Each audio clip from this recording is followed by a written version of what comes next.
G'day, John for Thehotend back again. You might remember I did a review of the Geeetech A20M a while back. Here's an update.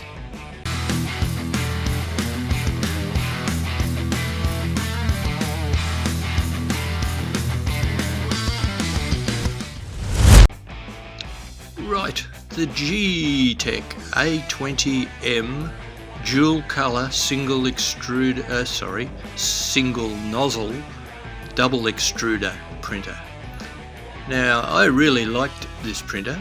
It printed really nicely out of the box for a while, but unfortunately I ended up having a lot of trouble with the extruders. They were jamming and carrying on and doing all sorts of stuff that you really don't want extruders to do. So I replaced them. So you can see on the top of the printer there, those gold extruders.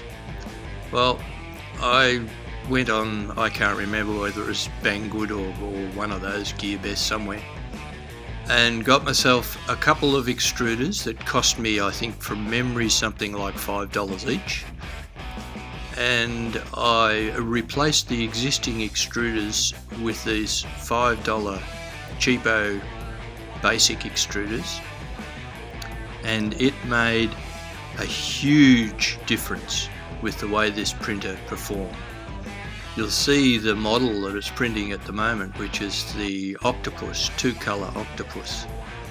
Now, this type of print is extremely hard on extruders.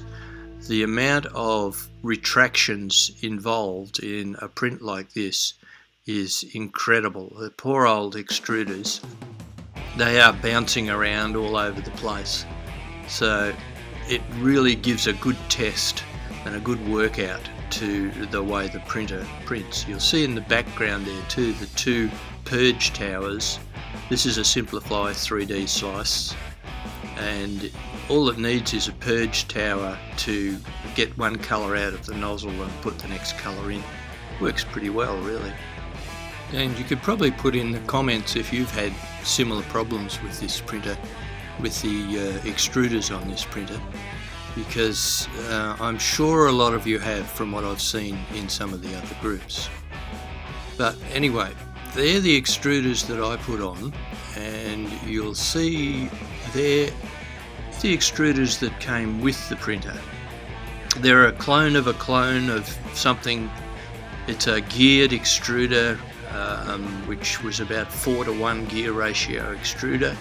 They sat horizontally on the top bar, which meant that the tubing had to come out and down, as I'm pointing there very expertly.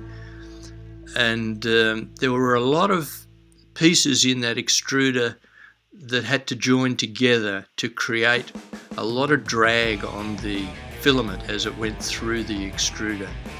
And that drag got worse and worse, so that's why I replaced them. That's why they were jamming up all the time. Now you'll see the filament runout sensors, which I've just moved there. They used to sit on that block at the back there, that black thing, which I will deftly point out. And they had like a ball mount system that let them flop around, but I removed all that, didn't need it. Yeah, see, that's the thing there. So I just let it hang loose and slide on filament as it runs through, and it works fine. There's no problem with the way that sits. And you'll notice that the extruders are vertical, so that the PTFE tubing comes straight out the bottom, which is a much better idea. You'll also note the little zip ties on the bottom on the connector, which hold the connectors firmly in place. So when you have so much retraction as you're seeing there, it doesn't upset the connectors. So it made a big difference, as I said, to the running of this printer. I still have it and I use it quite a lot. Here are some of the prints that I did after I put the new extruders on. The Octopus, I think this is probably about the first time I've been able to complete the Octopus. It really turned out nicely. I'm very happy with it when you consider that those replacement extruders were like nothing.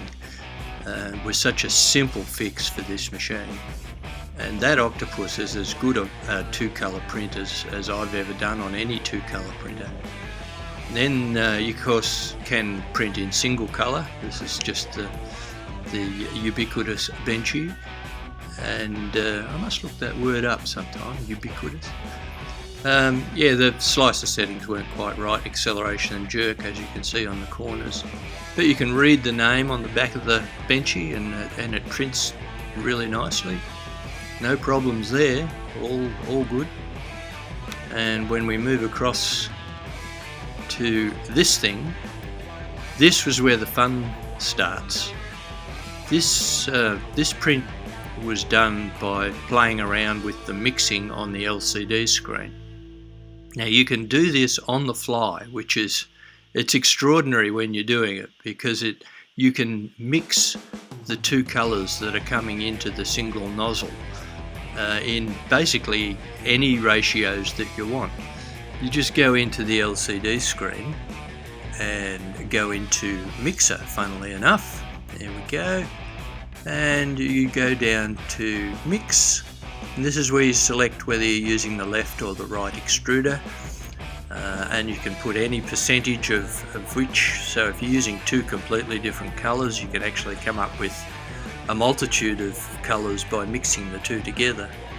And you can also do a gradient, which this one you actually set the height that you want the gradient to start and finish at, and it's in millimeters. And then you go back up into here and you tell it that you want to start completely with the left and finish completely with the right, full gradient, and that's what it will do. It's great fun playing around with that, and this is the end result. So you can graduate in, graduate out, and put stripes and whatever you want. It comes up really nice. It's good fun. Anyway, that's it.